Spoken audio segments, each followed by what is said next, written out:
to be. Oh, yeah, look at that. It is. Woohoo! First shot.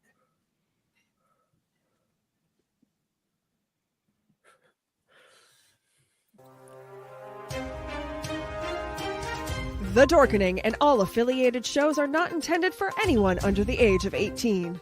The following may contain discussions or scenes that have adult situations, graphic violence, nudity, strong sexual content, and graphic language. This show is intended for mature audiences only. Viewer discretion is advised.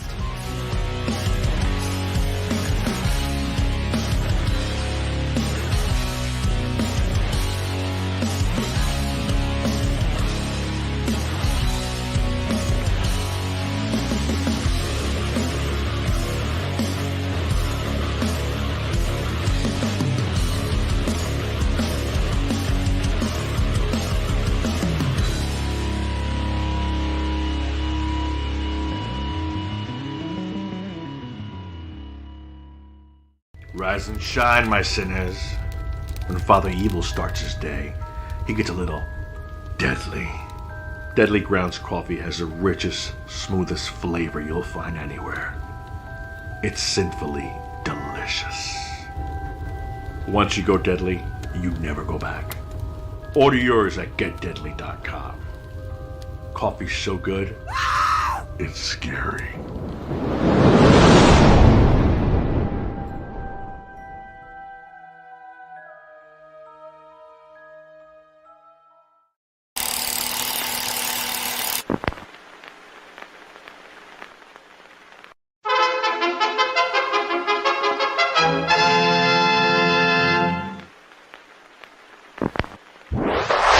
Persons under 18 will not be admitted.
What the fuck are we gonna do now?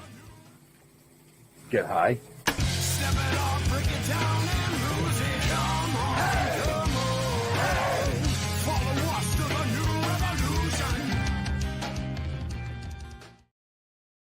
Hell yeah! Look at that. I'm all amped up now after that intro. Let's Right? go. Yeah. I hit the wrong fucking button. All four of us are on the screen all at once. I was going to say, what the hell? Well, hey, well, it's Wednesday, and it wouldn't be right if I just didn't fuck up at one point or another, right? I'm just get out of saying, the way early. Yeah, I got it right out of the way, folks. Look at that. So, anyways, welcome to another kick-ass episode of Still Toking with. You know who I am. Hanging out down in the corner is me, Ben. Jeffrey. Happy Wednesday. It's Wednesday, right? Yeah, it's Wednesday. Yes, it's Wednesday. Yep. Yeah, it is. Was when we started, I think. Was it? I don't know. I'm kind of losing track of days lately. I don't fucking know. We haven't dropped time. Yeah. We're time well, travelers. Well, I swear to God in my mind I do. Because I'm only 22, That's it. Okay. All right. Age is a state of mind, baby. See, Right. Real you know, quick. that's in my mind. My body is over 70. Oh, Jesus. What? But anyway, So we get a special co-host. yeah, here. hold Yep, on. Eric. Yeah, Yep. special co-host Eric from the Rico podcast hanging out with us tonight. Rico was going to join us, but he ate a Mexican Bad dog. chili dog or some shit, and Yeah. I don't know. He's on the crapper and he can't join us, so Eric's filling in for him. You know, thanks for hanging out with us tonight, Eric. Not a problem. Thanks for inviting me. Yeah. So, So what the hell are we doing with our co-hosts? I mean, Rio's disappeared for a while now. I think we burning. I think Are we burning these motherfuckers out or what? I think we scare them. You know? They just don't know what's going to happen on our show. Well, that's true. I don't even know what's going to happen on our show. Most of the time. I think they're still token. I don't know. Well, yeah, Jar Jar is actually on vacation for the month because it's harvest. season. So Interesting. Okay. So he's on vacation for the month, which is fine, which gives us an opportunity to have special co-hosts or past guests that are special co-hosts. Mhm. But we have a kick-ass show tonight. Yeah, why am I still full screen, dude? Because you have to introduce the fucking guest. He was already that was your job. Yeah, but they just saw him for a brief second. They were just like, "Ooh, look at this sexy guy." They have no fucking clue. Nothing. No Okay, clue. Well, the other sexy guy that's here, you know, is a man named David Fielding. He's local, actually, to the Boston area, from what I understand. Hi, Dave. Hey, how you doing? Yeah, Thanks for having me on. Young strapping dude there. Thanks. There's no white in your I could beard. use What the that. fuck? I got a little bit of white in it, you know. Do you? Yeah. It's knocking on the door. It's knocking on the door. Knocking on the door. It always starts down low. Trust me. The Hair Club for Men is a wonderful fucking thing. Oh, dude, I'll tell you, the percentage of my income that goes, you know, to saving my hair every month, it gets greater every year. you know, I remember very early on, I was in my 20s, and my buddy's like, "Hey, man, why is your hair running away from your face?" I'm like, "What the fuck does that mean?" I'm only 25, man. I still got it. You know, we're all in denial. That's what it is. Right? We're all in It's when denial. it runs away from your face and migrates to your back or your chest. Absolutely. That's where it goes. Well, yeah, you know, it drops down. It comes out your nose, your ears. I get a shave just to wear my earbuds. I'm not there yet, but I dread the day that I will be. But yeah, that was off the wall. Yeah, Okay. like I said, you never know where the show is going to go, folks. You know, but real quick, back to our amazing guest. Dave is Army. Yes, sir. Green Beret, Mhm. and then into Special Forces and espionage. Yes, so I was. Wow. So I went into the Army specifically to become a Green Beret, which is U.S. Army Special Forces, and you know, I did that. And after a couple of years, I wanted to kind of get involved into some more shadier shit, as I like to say, or I like to say hood rat shit. And I became an intelligence officer. So my job was to go out there, spot, assess, recruit spies for good old Uncle Sam. Nice. There you go. Yeah. And folks, just in case you don't know, that's what we call being from Boston. Right? Boston don't like rats. It's all about loyalty, baby. Right? You know? Yeah. Yeah, I know all tend to- about that. I watched that movie Black Mass, so I know what you mean. Yeah. Guy's a rat. He's a rat bastard, you know. doesn't represent the city very well, you know. Oh, okay. It's an anomaly. It's an anomaly. We won't talk about that. Never mention that. But one of the other reasons why we have David tonight is David wrote a book called Into the Darkness: A Journey of Love, War, and Emotional Freedom, which is, if folks are interested by the end of the show, check the show notes up above or down below because it's all in there. Tell us a little bit about the book. Well, the book's pretty heavy. The book is a very heavy topic. You know, I talk a lot about mental health. It starts off in 2018 when I left regular special forces for the intelligence community. And, you know, to kind of like put it bluntly, you know, my my career in the clandestine espionage world peaked as my personal life fell apart. And so, with it, obviously my mental health. And, so that's what the book is. It's about clawing my way out of the darkness, one day at a time. So interestingly enough, I take the reader through all my spy training, all those beautiful post-divorce relationships that, I got wrapped up in, and subsequent shenanigans. I know this is all about shenanigans, and my book has a lot of those shenanigans in it too. Right. I like to joke, it's a tale as old as time. We all go through it at some point in one way or the other, but my story, just happens to coincide with some pretty big current events that I worked on, and and I think a lot of people, see themselves in me. I validate a lot of feelings through the book. Right. Okay. Right. You're talking about the espionage stuff. Did you get to work with like that James Bond gear, like that souped up Aston Martin? Nothing that cool. No, nothing that cool. Okay. I wish. A lot of the tools and trinkets and stuff that we get are pretty sneaky. But I would say it's probably more akin to what we just saw in, the Mossad and doing stuff like that, trying to infiltrate into networks and, a lot of stuff I can't talk about, but we do get some cool kit. We do get some cool kit to work with, here and there. Okay, so all right, like Eric. exploding beepers is kind of a thing. Yeah, equally, what the U.S. government, equally like the Mossad, is obsessed with blowing the dicks off of dudes. So basically, Eric, what he's telling you is he got a silencer for his pea shooter. Okay. Right. Yes. Okay. That's about what he got. Standard Yeah. issue. Standard issue. Yeah. So based on just the brief description that you gave us, why did you call it Into the Darkness and not Out of the Darkness? Because it's about the journey in. At the time when I started, I was, I thought my life was, perfect, right? I was in my early 30s, I think, when the journey started, and shit started falling apart, and it's like a slippery slope. It was there was so I like to say betrayal number one, was like, Right. I was ready to get out of the army in 2017, and then I found out I got picked up in this cool spy program, and they basically, what they do, you apply for it, you don't hear shit back, you do an interview, and then, out of nowhere, you get like an email saying, hey, you've been accepted.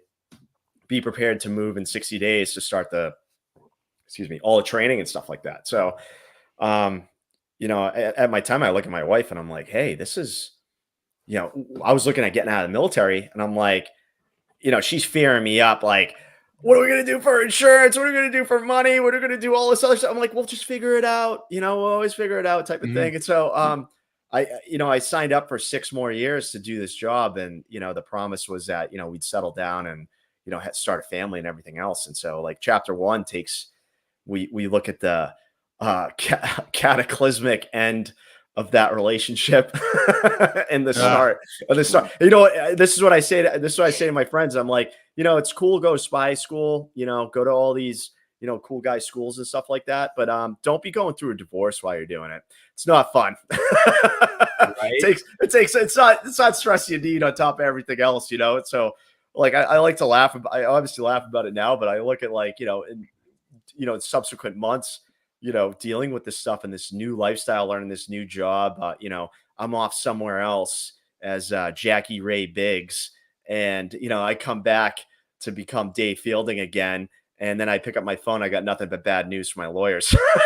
Right. So it's like, wait, she wants what? She wants all that? Like, and it's just, I'm trying to keep my career moving along, while dealing with this. But, it was, so it's, for me, telling the story the way I tell it and all the internal dialogues that come with it, it's a tale as old as time for dudes, people look at it, they're like, oh, I have friends that are like, oh, I went through the exact same thing, man.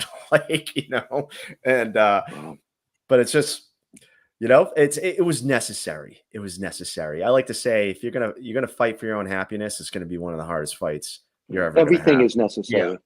Everything is necessary. Yeah. You know, You only got but one it life. sounds like she wasn't really supportive, and that's kind of sad. Well, You know, I think from what I understand and what I've seen and talking to other soldiers that are in your situation, and I mean special forces, and some of them into espionage. It's almost like a telltale. There's very, very few women that can stay with a soldier Oh yeah, that is doing that. totally. You know, Yeah, and it's the divorce rates are quite high, actually. 50%. yeah. It's Is it's it 50? Yeah, it's 50% for special operations.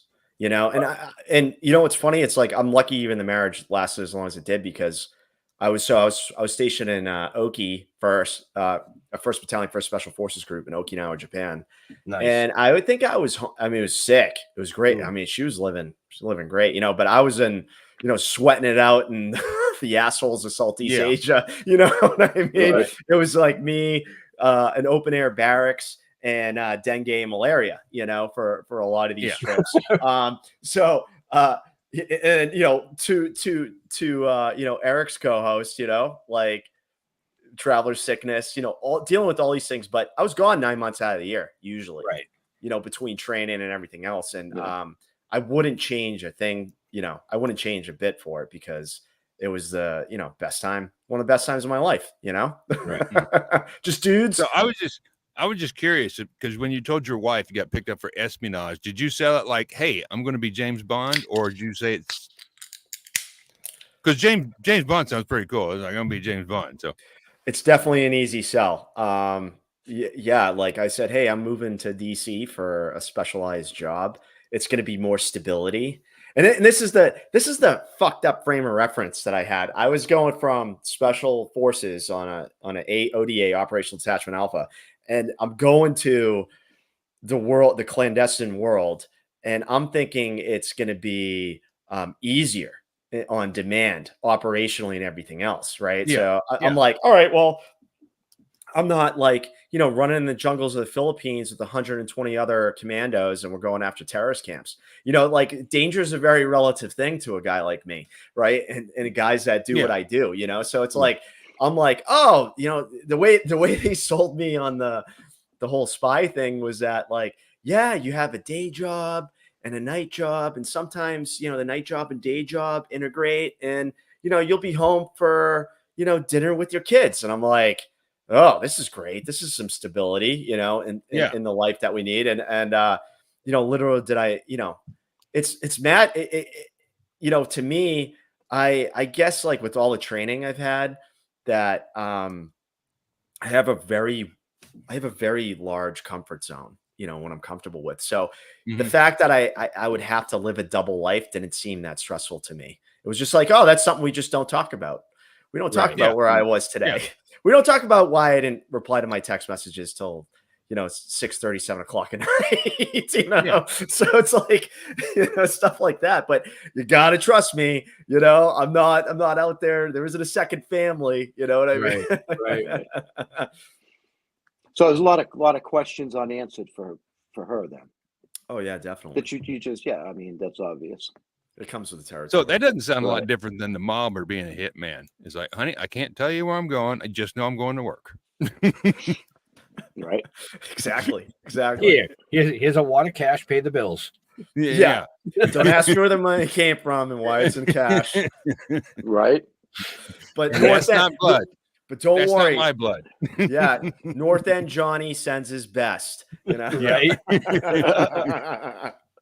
Nice. Oh shit. So how did Boy Scouts set you up for all of this? So I was thank you for bringing that up. I love these stories, obviously.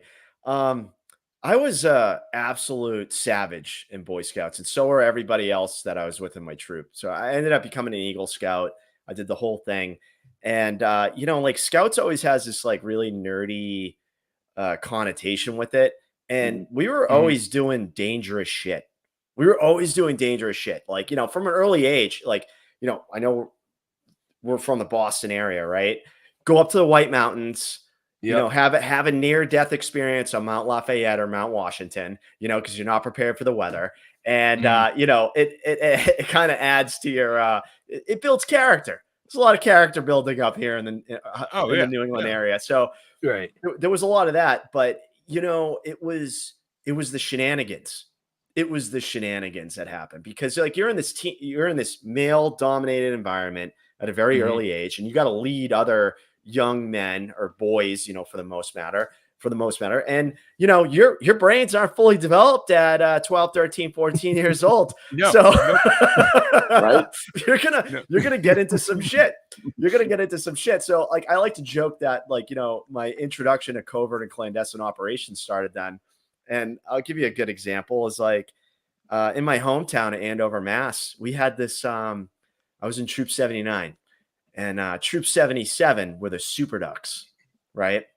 And they had this fucking lawn ornament duck that they took and turned into like a Jesus-like figure. Like, and they would bring it fucking everywhere with them. They had this whole chant, you know, it was their mascot, right? And they worshiped this thing. So we were at scout camp one summer and you know, they're marching this fucking thing around. We're standing around, we're like, yeah, you already know where this is going. Where this is going. We were like, this is we got, you know, every morning we like link up for reveille and, you know, we'd say the Pledge of Allegiance, salute the flag, you know, do the scout oath, all this stuff. And, you know, there's all these troops from the New England area doing, you know, everyone's there getting merit badges. And we're like, that's it. We're fucking done with these nerds. And, you know, during lunchtime when no one was around, we raided their camp, went through all this shit and stole their duck. And it got worse because like one dude in our troop, I'm not going to name him, but I love this kid to death. Like we trusted him to hide it and cache it in the woods, right? And hide spot. He ended up like, you know, it was supposed to be like a cheeky prank. We stole it from you. That's it. But he ended up like mutilating this thing. And oh shit. He fucked up the duck, huh? He fucked the duck up. Like he chopped off the head, shoved it up its ass. Like, you know, he did that whole thing, you know. And now he's serving 7 to 10, folks. Yeah, exactly. Actually, he ended up becoming a sound engineer. Like he's yeah. So it's about the same. It's about right. Wait, is there a drug test for this job? No. Okay, I'm doing it. Yeah. So like, you know, we're at formation and the next day, and I remember our patrol or like senior patrol leader goes, you know, Troop 79, all accounted for, astute followers of the 10th commandment. And I was like, dude, you just blew our cover, bro. Like they were like, it was them, right? You know, so it's like always shit like that, you know, like funny stuff like that. Well, did you have to replace the duck? No, we didn't. No, good. No, because we you know, the proof was that it was stolen. So, you know, their profit was stolen from, you know, somewhere else. And you know, from the biopsy that my friend did on it, you know, or autopsy. Had to be divine intervention, obviously. So yeah, and you know, it was just we do shit like that. We do shit like that all the time. Terrible things, you know, kids doing just dumb, boys being shit. Boys. Yeah. Yep. And honestly, like, you know, being on a special forces A team was like grown up version of that. You know, you're doing shitty things. And, you know, it's very uncomfortable and you have a smile on your face. You're like, I'm going to get through this and, you know, just have a good laugh while you're going along. You know what I mean? And you just learn to kind of laugh at the suffering then, you know, and embrace it more than be like, you know, woe is me type shit, you know? So did you steal the Taliban's mascot? Did you do that? No, I didn't have a chance. You know, if they sent me over there, I would. You know, would have in a second. I mean, I've stolen a lot of shit from a lot of people for Uncle Sam, but you know, those. Oh yeah, that will never see the day. Sorry. No, that happens a lot in the military. You steal a lot. I mean, believe it or not, the reason we put guards and watches on our planes and equipment, it's not from the enemy. It's from other sailors and other soldiers. It's like, we got to watch this or they're going to take shit that they need. Oh yeah. All Yeah. you know what the saying is that there's no thieves in the army. Everyone's just trying to get their shit back. Exactly. Same thing in the Navy. Okay. It's like, we're short Yeah. 6 chains. It's like, oh, not a problem. I'll fix that tonight. Yeah. And then boom. Everything's accounted for. Yeah. No. Yeah, I never made it past weed blows, so We blows. We blows. Would you blow up your pine car that you had a race or whatever? The pine car no, I derby? mean the biggest problem with that was my dad was the fucking den leader. Oh really? Yeah, that didn't make it fun because he put everything on me. Oh yeah. You know? Well, we used to bring the whole group up to our summer place up in Maine. Oh cool. You know what I mean? And I had Yeah. to be the leader of the band, and you know, when Wee Blows was over, I'm like, I'm done with that shit. You know? Yeah. So I spent Yeah. my summers up in Yeah. Maine instead, in the middle of the woods. I was happier. Yeah, you're doing the I- stuff that you learn yeah. anyways in Boy Scouts, you know, when you live in a life like that. That's pretty sick. Oh yeah, yep. Yeah, I just Yep. can imagine having your teacher as your parent. Kind of the same thing. It's like, oh God. Yeah, Yeah, no, you it don't was, want that. I mean, you know, don't get me wrong, he was good at it. You know what I mean? Bless his soul. I mean, he was good at it, but Yeah. as a little kid, no, because Yeah, everybody no, was coming no. to me. What did Yeah. I do wrong? What do I got to do? How do I please him? What do I got to do? And it's like, fuck off, leave me alone. Yeah. Right. But he's your dad, you know. I'm like, no, actually, I don't, because I do everything wrong according to him. It keeps me guessing fucked up too. all the I mean, You know. I never do anything right. What are you talking about? You know what I mean? But no, I mean, he was good. I mean, you got what, 10-year-olds, 11-year-old kids. We're Yeah. up there. It rained for 3 straight fucking days in the middle of the woods. Everybody's hiding in the goddamn camp. Yeah. He's like, that's it. That's it. Everybody out. 6 hours. Jeff, Walk go up make the a road. fire. No, well, we walked up the road straight into the fucking woods in the middle of Wow. Maine for 6 fucking hours in the pouring rain. It will definitely build character, that's for sure. Well, by the time we get back, everybody went to sleep, except for the 3 guys, except for my dad and his 2 buddies that were there to help out. Oh You know? wow. You know what? They went out drinking and fishing while we were all crashed. See, that's exactly it too. That's exactly it. Like we knew all the parents that were involved. Like they were drinking on these trips. You know, Oh, they were yeah. having a good time. Like I was lucky enough. We did the entire Allagash waterway, like on a canoe, and it was really funny because like, you know, we're like 15, 16 at this point, right? So everything that we have is like stolen from our parents' liquor cabinet. And we're like trying to make sure, you know, so we're like canoeing for like 8 to 10 hours a day. And, you know, we set up camp and then we're going to tie one off. But the parents are all, you know, the dads are also tying one off, you know, like this is their vacation. Oh, yeah.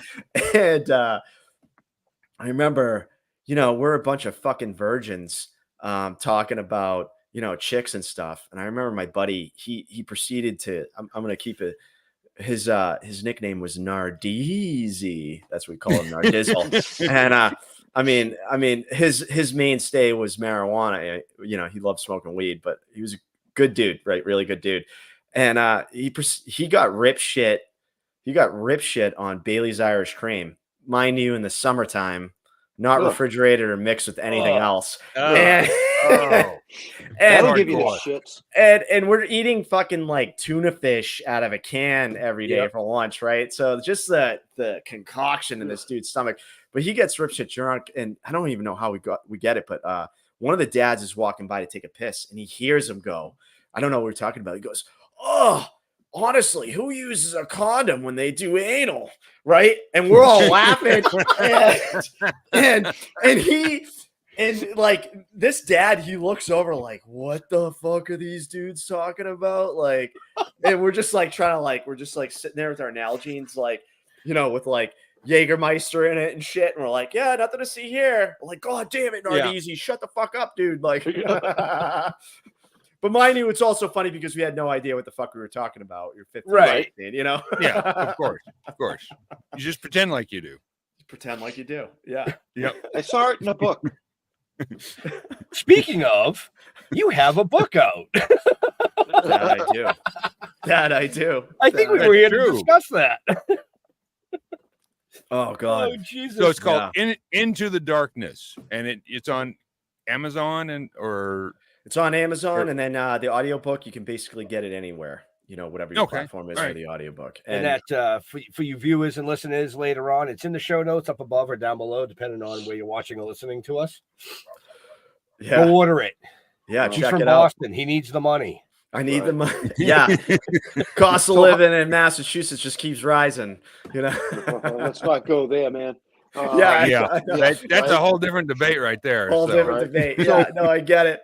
I'm like, shit. How many years does the book encompass? So it takes place from 2018 through summer of 2020. Okay. Right. So more about or a less. 2-year period. Okay. Right. Yeah. And so like, you know, like I was saying earlier is that, I got picked up by this specialized program to turn me into a human intelligence operative, AKA a spy. And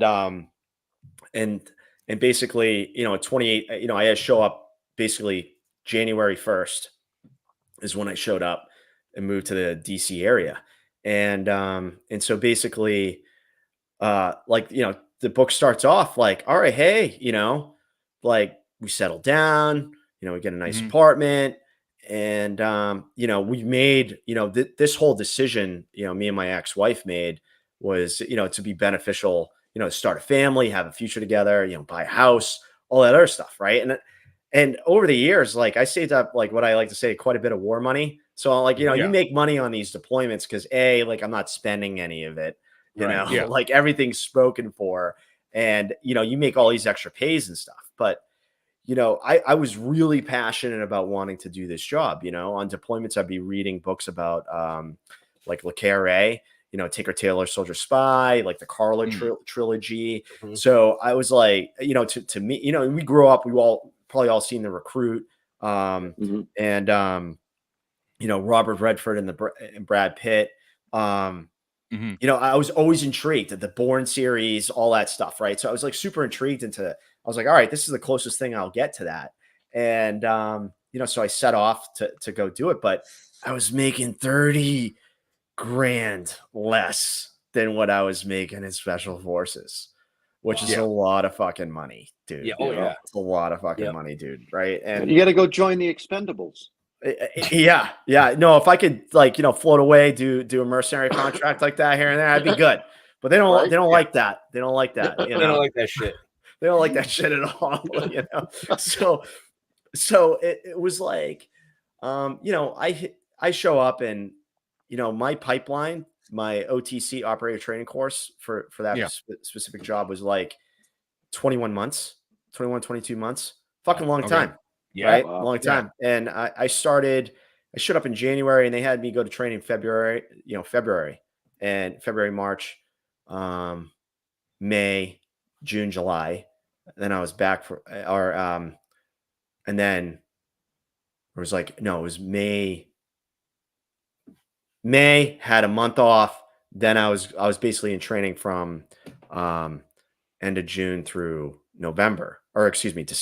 And so I remember I come back, and I'm like, you know, hey, all right, you know, I'm on this like one training stint, and I could have my phone on me. Right. So I was like, you know, texting, I was like, you know, trying to help her with a resume, shit like that, get a job, this, that, and everything.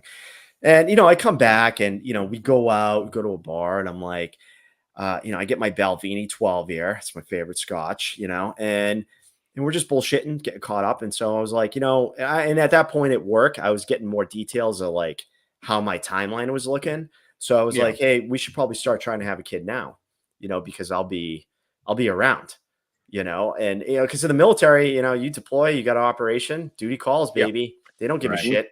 You know, they'll try to work with you, but like for the most part, they don't give a shit, you know? Right. I mean, if it's your firstborn, they'll help you out. But, you know, if it's your second, they're like, all right, you already did it once. That's what's his name, you know? Yeah, it's the magic of this second one, right? So, yeah, we need you here now. yeah. Right. So I Yeah. was like, They rarely ask if it's your firstborn. It's like, you gotta fuck, she'll be fine. She'll be fine. yeah. And the story's like, you know, the guy that's like, you know, calling the shot, he's like, I had a kid. It wasn't that special. Fuck it, whatever. Right? You're Right. like, what do you mean? What do you mean? Right. But anyway, so I was like, yeah, I'm trying to, you know, I was like, hey, we should probably try this year, right? Like, let's start trying now, this, that, and the other thing. And, you know, so she was like, no. And, you know, I start chipping away at that, you know, my newly acquired spy training that I had in the 1 month course I was in. Right. And so I'm sitting there, I'm asking her, you know, I'm digging into why. And then she finally comes clean. And she's like, no, I don't ever want to have kids. And I'm like, what? Huh? I just signed my ass away for 6 more years. 6 more years. Wow. And this is like for the plan. You know, we had a plan, you know, and I'll tell you, like, you know, I wasn't disillusioned that I could turn it around or anything like that, you know. But at the time I was training for my first ultramarathon. So every time I was out running, this fucking thing was on repeat in my head, this internal dialogue, right? And I was like, I don't know what to do. I don't know what to do. I don't know what to do. And then, you know, because like, it's scary as you know, when you're together for a while, it's scary as shit thought being single again. You're like, I don't know how to fucking be single. It's like, what do I do? Like, how do you even date now? Like, what is it? You know, It's like, hello, my old friend. yeah, exactly. Mary Palm and her 5 sisters. Yeah, that's who's showing up tonight. You know. Yeah. Well, no, they have things that Bluetooth enabled now. So Bluetooth enabled. Yeah. I think they, you know, majority of people turn in those Vision Pros because you couldn't watch porn on it or something. Oh man. But shit, man, I would have been all right if I had a set of, you know, that stuff, you know. But we're talking, what was this, like 2017 or 2018? Yeah. We didn't have technology then. It's amazing how fast shit moves, right? But like we but naked in the bush. So I had a friend called me, good friend of mine. So I went to military school for college, which was you know, basically 4 years of man camp, is probably a better way of saying it. You know, even more shenanigans. Which college was this? Norwich University up in Northfield, Vermont. It's a military college of Vermont. And you know, it doesn't pride itself on its acceptance rate. It prides itself on its attrition rate. So very different mentality for higher education. And I was like, wait, how many people you lost in the first year? All right, I like those odds. I'll fucking sign up for that. You know, you know, it was just like the hazing that happened in Boy Scouts, the hazing that happened in Norwich, and the hazing that happened in Special Forces. You know, it's just it toughens you up for the realities of combat. You know what I mean? So, but so anyways, like so I had a good friend from Norwich call me, and you know, wasn't expecting this phone call, but this is a dude that's, you know, married, got 2 twins on the way, comes out to me as trans on the phone, right? Okay. In the morning, 8 o'clock in the morning, right? So, you know, if you got a buddy of yours calling you at 8 o'clock in the morning, you know it is, or you know it isn't fucking good, you know? No, man, I haven't even it's not good. Yeah. You know, I'm not even awake for coffee, right? You know? Yeah. And I'll tell you, like, you know, the conversation I had with her, right? You know, I've reconnected with Jean, and she's doing good, you know, for the audience's, you know, knowledgeability. But it was, and the balls it took to do this, right? Literally and figuratively, right? And I'm like, this person's about to ruin their whole life, and I'm afraid of a little divorce. I'm afraid of a little divorce, like a little teensy. Oh, I'm afraid of being single in my 30s again. Yeah. Oh, you know, it kind of put my problems in perspective. And I was like, oh shit, you know, like I, you know, this isn't a big deal. I'm not happy. I should go out, you know, life's too fucking short. go after, you know, plus my mother, right? My mom, God rest her soul, full-blooded Italian, you know, from Boston, right? So you got, I see you nodding your head. You know exactly the type of woman she is, right? Oh, Fucking yeah. hated my ex-wife, right? And so Oh, she they was don't. like, They won't hide it. They don't hide that fact. Oh, no, No, they they don't. don't. they don't hide it. They don't hide it at No. all. And you know, so she, you know, I had some extra reassurance from her, and you know, and so chapter 1, you know, brings you all through that, and you know, I finally decided to have the conversation with her, you know, and it didn't go good. You know, I'm thinking, I'm like, oh, I got all this suave. You know, I had this first iteration of spy school under my belt. I got all Yeah. suave, like, you know, people skills. Didn't work. You know, Yeah. I taught. I have former case officer friends that reach out to me. They're like, "Did you run your ex-wife through a termination meeting?" And I was like, "Yeah, I Yeah. did." Yeah. And so a termination meeting is you know, basically you pull in a source and you say, "Hey, we no longer want to work with you."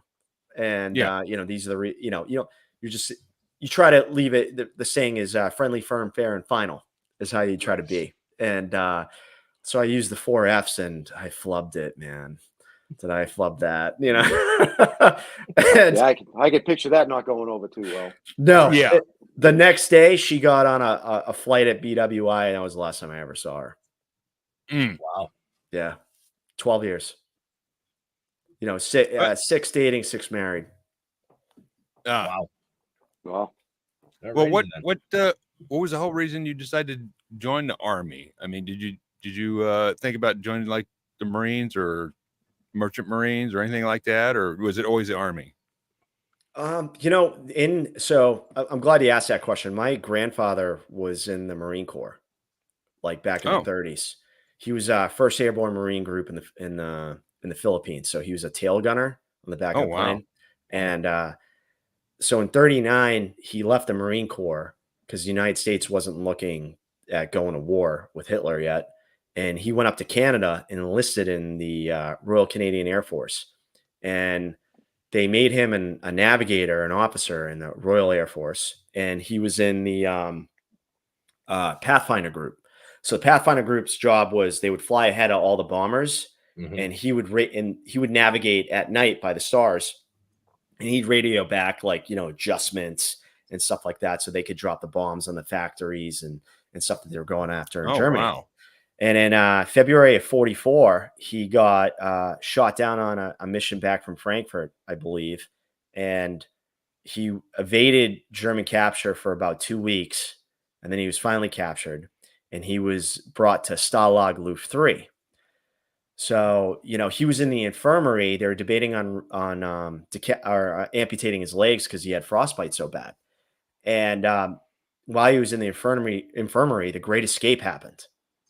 Okay. So, Oh, yeah, wow. yeah, You right? got a story. Yeah, man. And so, I mean, you know, he's a bad dude, right? And he ended up working on the second set of tunnels, and you know, they didn't stop after that. They kept trying to escape until they were liberated by the Russians in July of 45, I think it was. And Oh, but wow. Yeah. he was a POW for like 18 months. Wow. And damn. yeah, tough dude. And you know, so you know, I felt like the need, I had to go out and earn my name, you know. So when September 11th happened, I was very motivated to go and you know, serve. Now I got distracted along the way, you know, but I eventually ended up going in. And you know, when I was at Norwich, there was a Green Beret there, Master Sergeant Shane Bailey. He was a 5th group guy, and every single one of us that was exposed to him wanted to be him.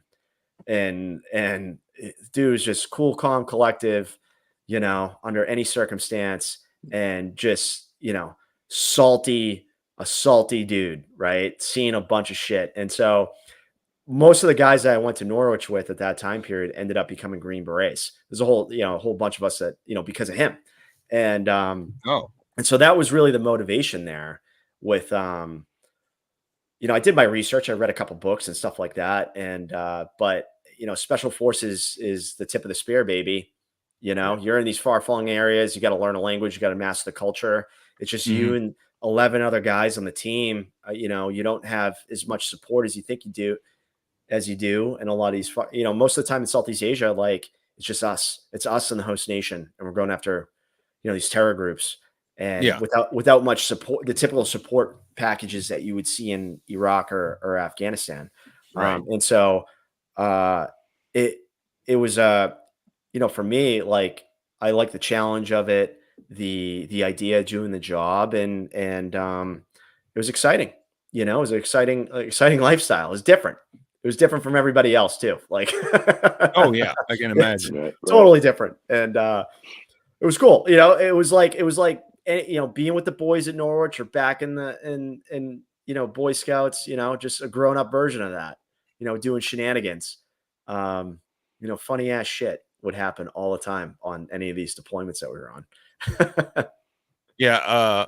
I've heard a bunch of the one I remember, they were in South America, and apparently we had a plane down there, and they landed, they got off, did their thing, the special forces guy, but there was a problem with the planes, so they were fixing it.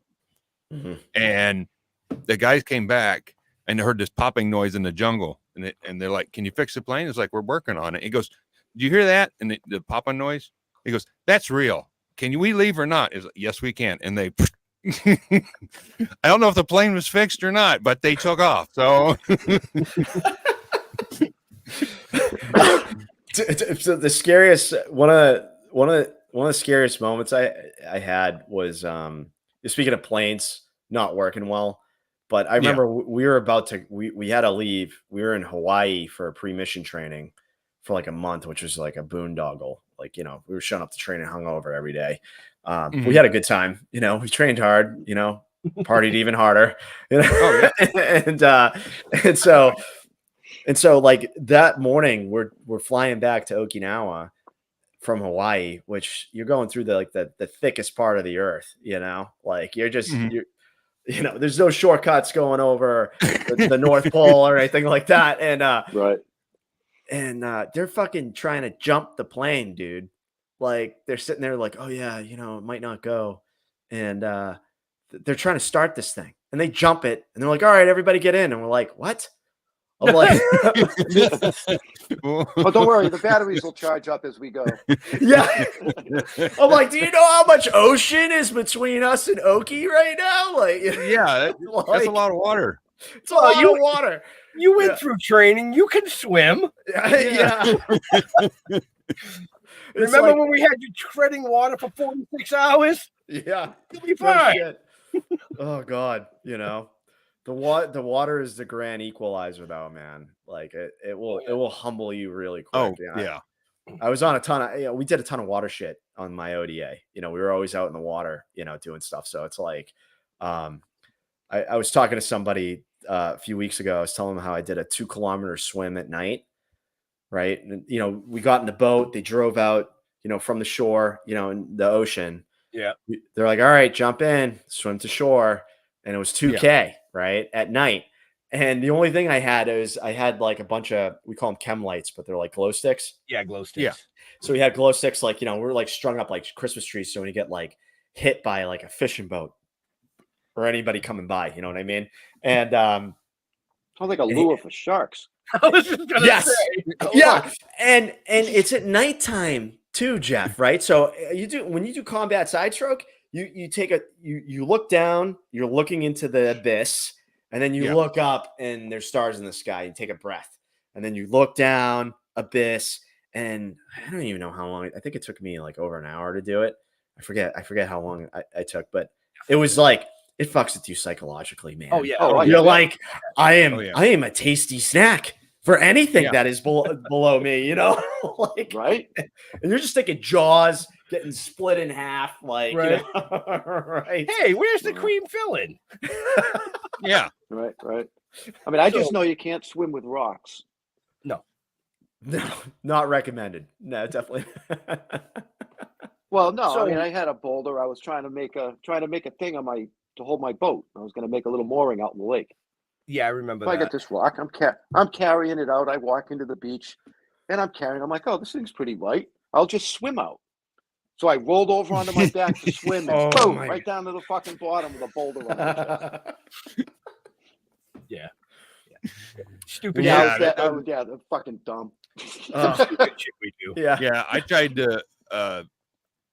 It was in the pool. I guess we were training or something. He goes, "Bring me that weight belt." And they were, I don't know what they were doing. I was like, "Yeah, I'll just swim it over to you." So I put it on my shoulder, started swimming. But I swam like this, Right? because I was like, "Oops, I shouldn't have done that." So I had to wait till I got to the bottom before I could push back up because it weighed too much. Yeah, I regretted that. I was like, "Fuck, I'm going to kill myself." Being from Boston, we know you can't swim with rocks or weights unless they want you to swim with them to the bottom. Well, I was trying to show off, basically. What I was going to Winter do Hill was gang. like, yeah, I can Yeah, swim with yeah, those. That's not a problem. No, Right. I I was was like just 3. trying to be What the hell? efficient. So, just out of curiosity, what's one of the scariest places you've been that scared the shit out of you? And I don't mean getting caught shitting naked in the patrol base type shitting. No, never do that. Never get caught shitting naked in a patrol base. Like, do Yeah. you want me to do that story? You want me to tell that Yeah. story? Yeah. All right. Yeah. So, during Special Forces qualification course, you go through this tactical phase, right? It's called small unit tactics, and it's like 10 weeks long. And you do patrolling, ambushes, raids, and you're walking around with the machine gun, depending on your job in the team, but you can be on the machine gun, the gun team and everything else. Right. And you get a chance at leading everybody. Right. So it's a leadership school. It's teach you tactics type of school. So when you set up a patrol base, at the end of the mission, you go somewhere, you set up for security. Right. And in the middle of the patrol base, you dig a slit trench. And that's so everyone shits and pisses and dumps all their trash in the slit trench. And we had this dude, he had a thing, like he couldn't shit with his clothes on for some reason. He was so afraid of getting shit on his stuff. This motherfucker gets naked, and it's like not nighttime, it's like in the daytime, right? And we're all like, bro, what do you, and not only that, he's kind of roly-poly for an SF candidate, It's kind of roly-poly adding to it. And so this dude was on we have cadre, and they're watching every fucking move we're making. And they see this, they wait for him to get all settled, get in a crab position to let it rip in the slit trench. And they throw a fucking artillery sim right in the middle of the patrol base. And it starts blowing up. And that is, we have to move out. And so, and it was all because they saw him completely, basically naked taking a shit with none of his stuff, doesn't even have his weapon on him, nothing. Right. Like, and it was probably the most vulnerable you could be. Right. And I'll just say this, that poor guy didn't make it. He didn't make it. Yeah. He rang out after that. I mean, all of us were like, bro, what are you doing, man? Where are your fucking clothes? So it's like we're getting blown out, and he's like scrambling to get his shit on. So he just throws a whoopee blanket around him like a tarp and throws his ruck on with all his shit and just starts running. Boots and balls,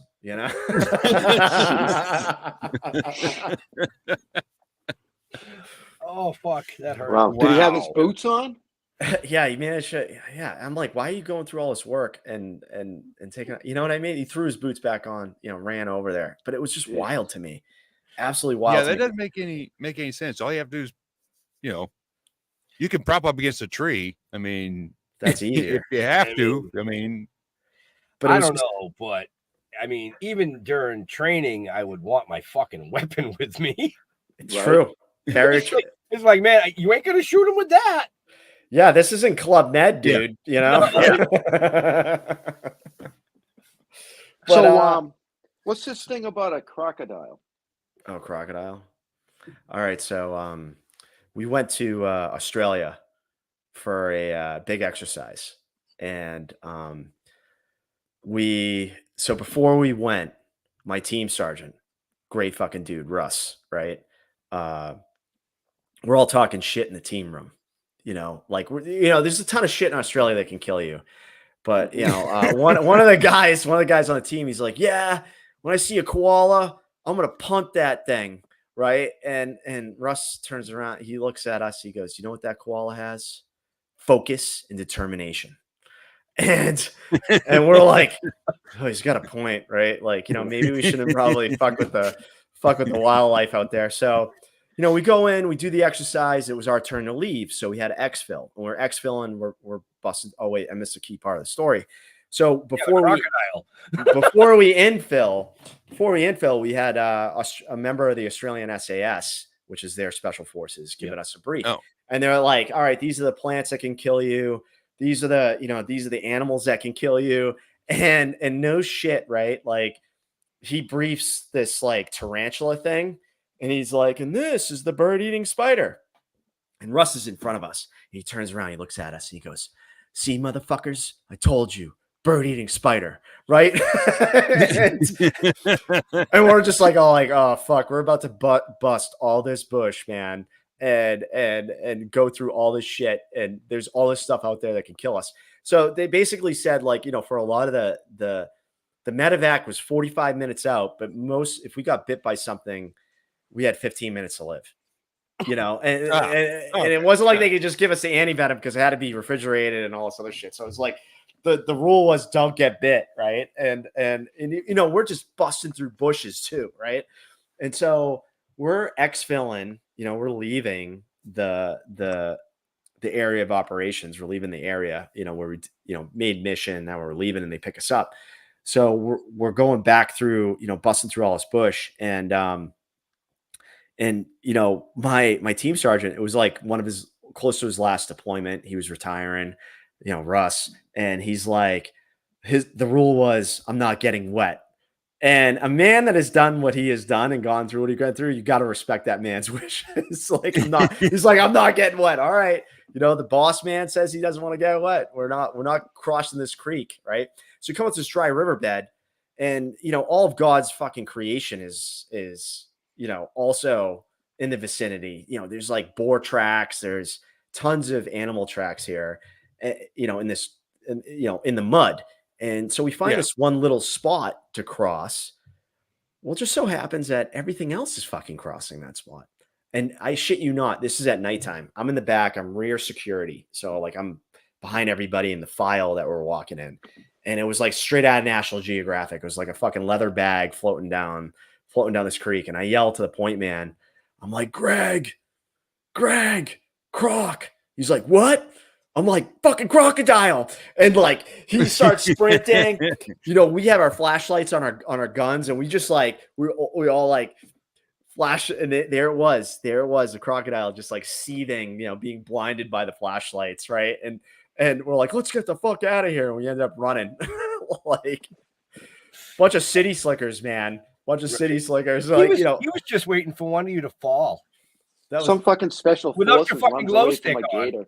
Yeah. Mind you, that all we have in our weapons are blanks. We don't have any real ammo. So we're gonna we're gonna make it deaf. Like that's what it is. We're gonna give the fucking crocodile tinnitus. That's what it is, right? Like, Well, you might scare him. I mean, might scare him a little bit. Yeah. I hear if you just punch him in the nose, you'll be all right. Or is that a shark? I haven't watched too much Steve Irwin, but I would assume that that's probably what he would do. He didn't make it, so I don't. Yeah. I don't know. He lived 44. That's pretty old for a crocodile hunter. I mean, it's not bad. Yeah, no, it wasn't even the crocodile that got him. No. I think the crocodiles put a hit on him. Yeah, he probably called up the stingrays. Call up the stingrays. He's gonna be here. Are the stingrays in Australia from Somerville?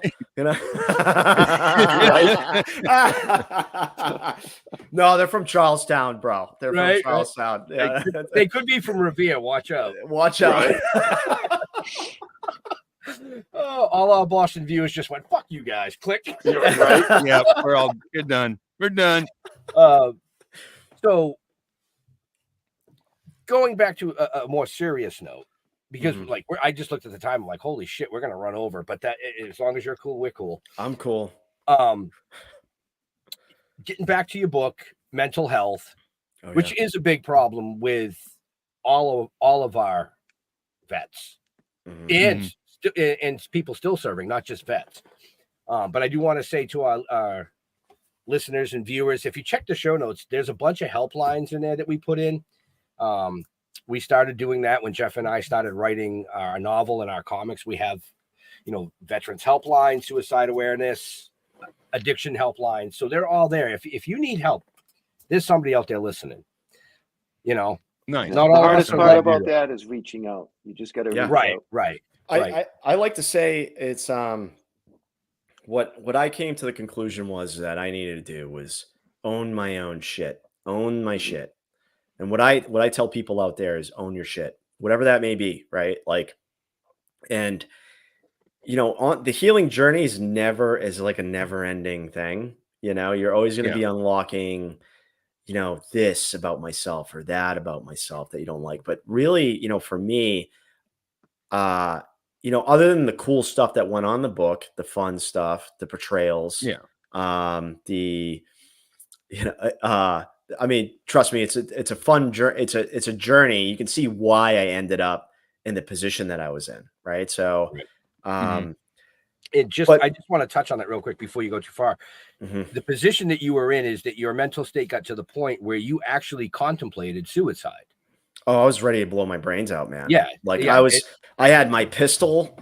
Like, so I was in Iraq.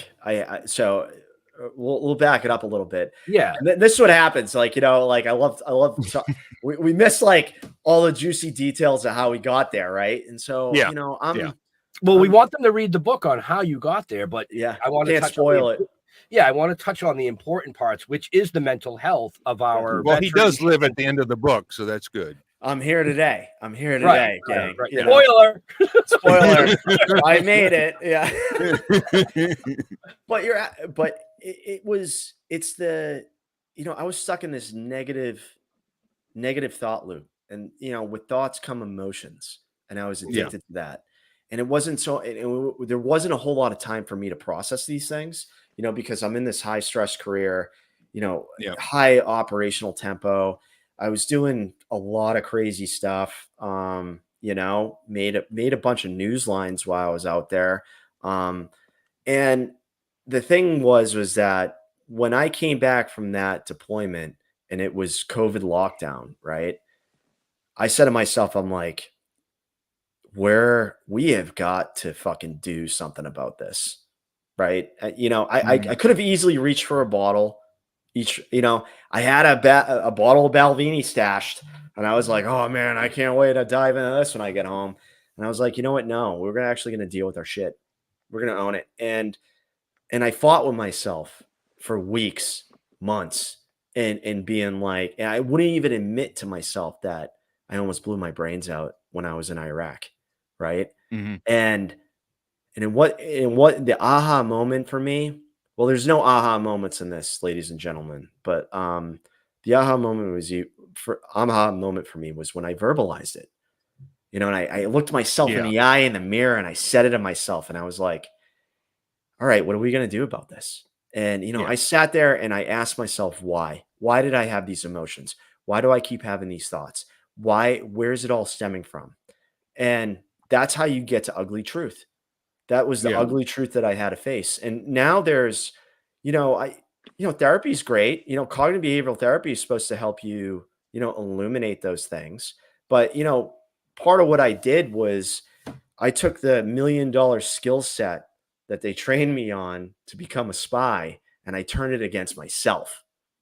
And, I would sit there and I'd have a source in front of me, and I would be asked, the most important interrogative that you have is asking people why. People's motivations and why they do things, right, are your gas pedals, right, in terms of being a case officer, right? So it's like, you have, some people, well, you lean on their motivations, to get them to do what they want to do. If they have doubts or you listen to their concerns and stuff like that. But the most important thing is asking people why. And I was asking myself why. And all the shenanigans and everything else that I got wrapped up in, right, was deeply rooted in, my value was tied to what other people thought of me. That's a fucking prison, man. It's a fucking prison. And you know what? It wasn't all, and this is the thing I love about how I wrote this book is that it isn't all, rainbows and roses and the music and the angels come and they're playing their harps and it's peace and serenity. No, it's Nope. hard. It's you have to practice this. You have to practice letting go of this shit every day because the ego is a bitch. The ego is a bitch and it doesn't serve you. Mhm. The ego serves the ego. Is it Right. really your true intention? And so, it's funny. Yeah, like I work. I continue to write. I'm writing another book, a fiction book, but I do plan on writing a sequel to Into the Darkness because, I even at the time when I wrote it, I wasn't even ready yet. But now I feel ready. You know what I mean? Like Yeah. it was still unpacking that magic, right? Of Right. like what it is and being able to, I guess, the internal feelings that you have, and then, it becoming to actual coherent thought, and sort Well, it of sounds like there's a lot of emotion written into this thing then. totally, totally. know? And Well, let me ask you, because we always it this happened to me. You try to take care of yourself. You need a mental health day or something like that. When you're active duty, you don't get that. facts. You get it's like, hey, I need to decompress. I need this. And it's like, you fucking pussy. We got shit to do. Yeah. Or That's what you get. So what you didn't feel better till you got out is what I'm trying to get at, right? Exactly. Exactly. And this book was completed when I was in, right? And there was a whole slew of other, there was a lot of other things I thought I had an ego death. Like, as I was like getting out of the military, letting go of being this, this, this guy or to do this job that I spent my whole life working up to become. Yeah. Right. Yeah.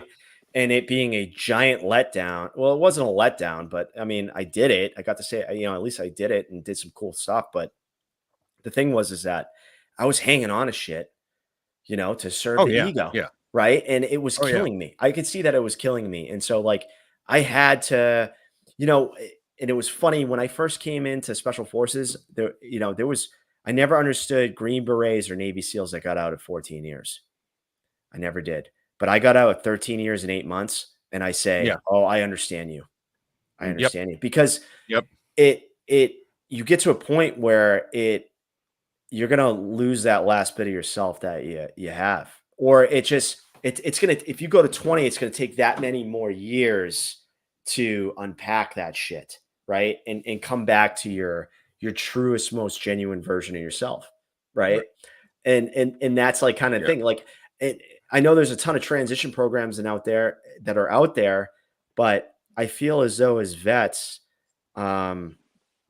you don't realize who you have to take that uniform off, because there's so much stress that comes with the uniform. There's so much shit that comes yeah. with it, right?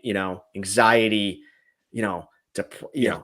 anxiety, depression, all it, trauma, all the stuff that's affiliated with it. And then, it still blows my mind that I can do whatever the fuck I want now. Right. And it's like I had to remind myself of that. I was like, no, we don't have to suck things up if we don't want to suck it up anymore. Right. And Yeah. and so that's why I think it's like, I had to, I wrote Into the Darkness, to kind of catalog what suicide looks like, for people and, to at least help, friends of mine, Green Beret friends of mine that are struggling, men in general, women too, to kind of see what the mash, the internal dialogues and, and thoughts that are going on in people's heads, that are struggling, the power of the story is I was able to breadcrumb the circumstances and tell. Well, that's good. You were lucky because sometimes it's harder to piece that together because doesn't matter what your job is in the military, there was always a constant pressure to perform. Yes. We have to get this done. This has to be done now, not later, now. Not later. And Right if you're now. in charge of people, you got to push them Honestly, too. I think you wrote the book for yourself. I think it Totally. was your personal therapy. A healing process. It was Oh, it was part that it was in the book So post Iraq, I'm home, I'm struggling with my demons, and I meet up with an old friend of mine, and at this point, no one's allowed to hang out with anybody or whatever. So I go over his house in DC, and we have some drinks, and he told me that a friend of mine, died by suicide, and he was talking bad on him, right? Called him a piece of shit. And he had no idea that I was struggling every day, right? Yeah. But that was the moment I said, I need to fix this. Yeah. Whatever, I need to fix this, because like it isn't, everybody struggles. Everybody's struggling, and we see it out there, like, men put on a really good act, Yep. We put on a really good act, and we'll Right. mask it with all sorts of shit, and it's like, there's substance abuse, there is, there's all these negative side effects that come from not owning one shit, right? And it manifests into these different things. And so, for me, was sort of changing. I wanted to kind of change the dialogue on this, and that I just had a friend last week. I went out and had beers with high school buddy of mine, and he was like, "Bro, I went through all the same shit, man." Right? And You'd be amazed how many people do. Yeah. Same internal dialogues, right? I've had Oh, yeah. Green Beret friends of mine reach out. They're like, "Dave, this needed to be said. Dave, this needed to be Oh, said." yeah. Right. And it's like, I appreciate that because, I'm never one to like try to follow in someone else's footsteps. Like, and so when I wrote this book, I was like, I'm going to write the most ugliest version of myself for the world to see, and just, and see where it goes. But I think in reality, it's, we all go through betrayal. We all go through love loss. We sacrifice things for people that didn't deserve those sacrifices. And, now we have to contend with those decisions that we made and the feelings that come with them and the thoughts that come with them. And so it's like, Right.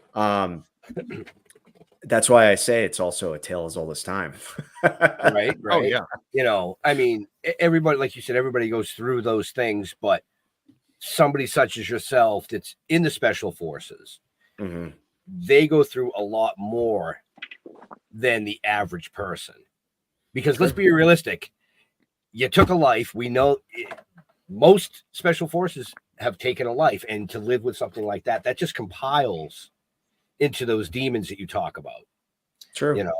And some of the ops, which you can't discuss, we know that, but I mean, I personally, I'm big on military history. I love based on true events, Medal of Honors type stuff. I love watching that. So I see a lot of told on true story type things. And I could, I mean, as a citizen, I couldn't do it. I mean, I never went in the military because I have an authority problem. I'm going to be honest. I mean, that's all good. I was approached when I was 18 by a recruiter, and I said, no, I can't because I wouldn't make it through basic. And he goes, sure you would. I said, no, because the first time somebody talked shit about my mother, or shit about my family, I'd be locked up for the entire time. That's absolutely true. I've known him since he was 14. He was a fucking dick. Jeff's known me for 37 plus years, but I have a lot of family members that have gone through different stages of military. My grandfather was in World War II. I mean, it wasn't for me, but well, it isn't for everybody. It isn't.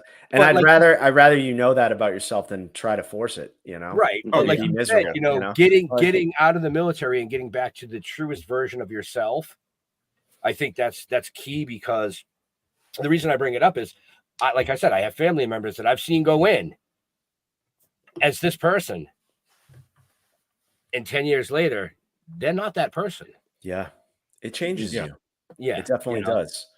It really does. And it's funny because like you have to figure out who you are again with all these. I mean, you're still who you were. Well, right. And I was lucky that I feel like I was lucky because you know, I came in much later.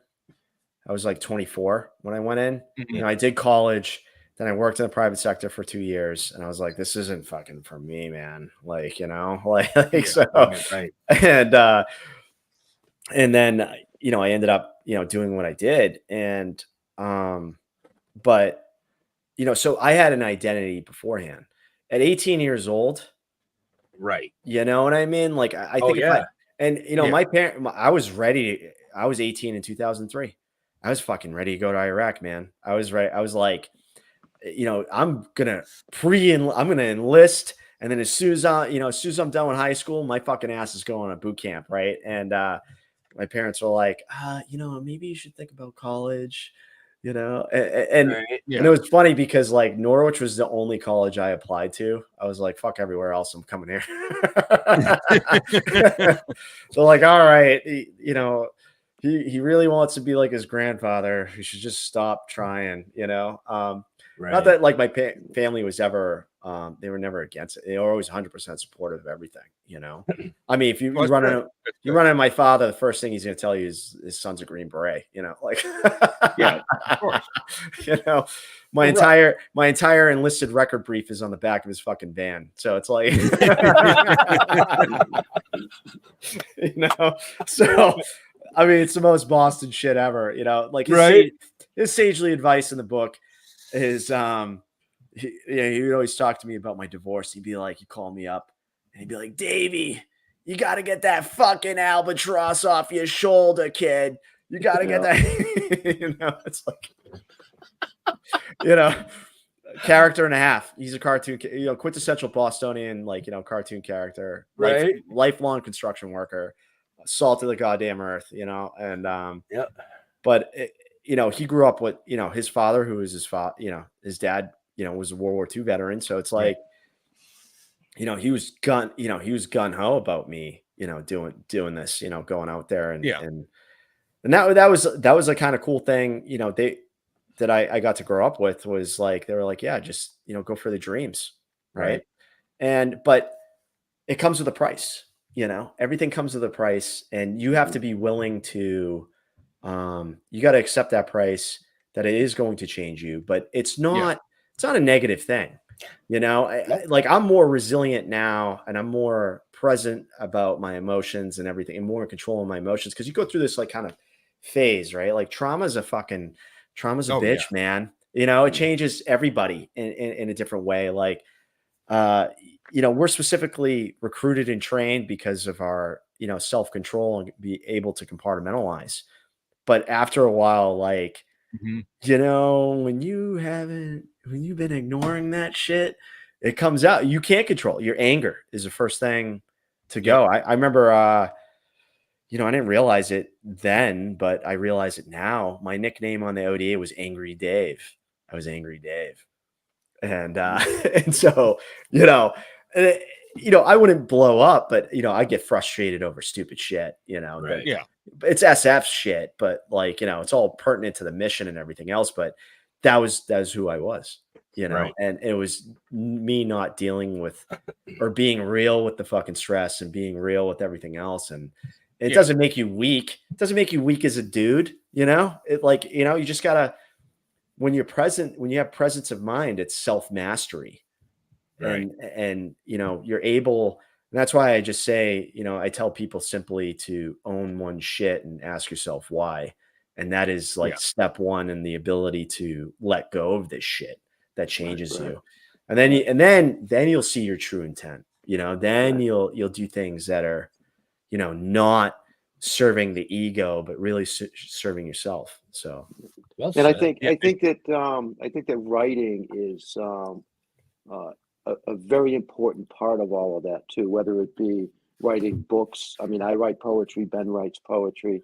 That was my way of waking myself up, so to speak. Yeah. You know what I mean? Because you express it, but now you read it back and you're like, wow, I was a fucking mess. Yeah. Yeah. I'd imagine you were showing up to coffee shops in Cambridge and doing, you know, some poetry jam. Is that what you're doing? No, actually, nobody ever read it. It was always for me until Yeah. I went into my first, I'll just call it therapy. And I Nice. told her that I wrote and she wanted to read it all. That was a big fucking mistake. Oh, yeah. Yeah. 7 years later, they let him out of the padded cell. Right? And she got a retirement out of it, you know. But yeah, before I go and eat my dinner, I have Yep, I have one last last question. question. I have Yeah. one last question for you. What's the coolest fucking birthday gift you ever got? Oh wow, random. Yeah. Where the fuck did that come from? I don't Oh, know, up here. Is your birthday coming up? my birthday is not coming up. I'm an April baby, so I got a couple more Okay. months. All right. But and so shit. Well, well, you know what? Probably the most ecstatic birthday gift I think I've ever received. Well, you want to talk about adulthood or childhood? I don't care. Either one. It doesn't, Either one. It doesn't matter. I had a friend. It was, because I, a lot of doing clandestine work is people like, oh, what is it like? It's like, oh, I get to go out and do hood rat shit with my friends, right? So Yeah. like I like to make the joke that, that it's really, running guns, money, running guns, money, intel networks, doing shady shit, shady deals, all this stuff, right? And so I had a friend that gave me a flask that's engraved with I do hood rat shit with my friends. So that was probably sweet. one of the coolest gifts I've gotten as an adult. Otherwise, I was fucking obsessed with Ghostbusters as a kid. So like, that proton pack, dude. I was ready, man. I was Ray Stantz. I was Ray Stantz. Wow. Inner Dan Aykroyd coming out, man. Okay. Eric, any last questions? Yeah, I was going to ask, whenever you were looking at yourself, how many times do you have to talk to yourself before you told yourself the truth? Because that's difficult to do. Oh, weeks. It was like months, and I think when I had the moment in Iraq where I had the staring contest on my pistol, Yeah. It was odd that the universe listens, right? So the next day I was told to drop everything and work on this one project. And that project ended up being the assassination of Qasem Soleimani, right? And so it was so every day that I was doing it, it was on the background in my mind. It was like in the frontal cortex. So I'm doing, sensitive work to make this to help make this operation happen. Me and some other people worked on it. So, I got to give the credit to, everyone else too, wasn't a solo thing. And I would say that happened January 3rd, 2020. And I probably didn't decide to verbalize it and own my shit until May of 2020. So 5 months, over 5 months, I finally looked in the mirror and I verbalized it. And I looked at myself in the eye. I said, what are we going to do about it? What are we doing about it? We're not going to run again. We're not going to do another ultramarathon. We're not going to do something else. We're not going to do something else that's hard, to fill this like void. We're going to sit here and we're going to sit with this, and it's going to be ugly until we stop this internal dialogue. So I would say the mirror. And so the thing I did was after that, I marked the calendar every single day. And I literally would say, did I feel like killing myself today? And I would say, and if it was a yes, it got a red X. And if it was a no, it was a blank day. And I'll tell you, it was probably till about July that I started having blank days. Yeah. And just blank days. And then eventually I forgot about the calendar, and so, which is where you want to be. Yeah, definitely. So with that, folks, we are way over time. Jeffrey's hungry, so I should probably close the show out. Dave, where do you like interacting with your fans on the social medias? Definitely Instagram. Instagram's an easy place to find me. I have a X account and Dave Fielding DOL. And you can look me up on LinkedIn as well. And you have a website. DaveFielding.com if you want to reach out to me directly. Yep. And all that, folks, is in the show notes up above or down below. Nice. Eric. Same question. Where do you like interacting with people on the socials? We also have an Instagram, Rico's Podcast. I also have Instagram. It's McElroy Comedy. And we're also on YouTube and Spotify because of podcasts and iHeart. So, but Instagram, you can get a hold of us. Excellent. Just put us in Google. You'll find everything. There you go. Boom. Boom. Right. Just Google it. 3 fucking pages. Right. Go to everything. Go to stilltoking.com. All our links, everything is there. All our previous shows are there. This one will be there the next day or two, I think. Typically, if you're on Facebook, go to Toking with the Dead. I don't do the Instagram shit. I don't think that's for old people. I looked into it and it was like, there's no old people. No, I know you run it. You run it because I look at it. I mean, I had an Instagram account a number of years. I don't even know how to fucking access the thing anymore. I have no idea. But I do like the TikTok because you can just go like this and keep looking at different videos. It's like mind-boggling, these people that do this shit out there. I don't fucking get it. Some of it's funny as fuck. I get that. Yeah. Jesus. So I want to thank Dave for coming out and hanging out, talking about his book, talking about a lot of other shit too that wasn't in the book. Thank you. I don't know. It could have been in the book. We don't know. It might have been in the book. Read the book and find out. Right? We'll find out. Find out.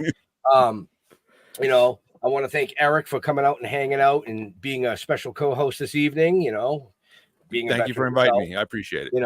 I do want to thank you, Dave, personally for your service. Thank you. Like Jeff said, stilltoking.com. If you missed some of the show, go back and watch it. There's a lot of great information.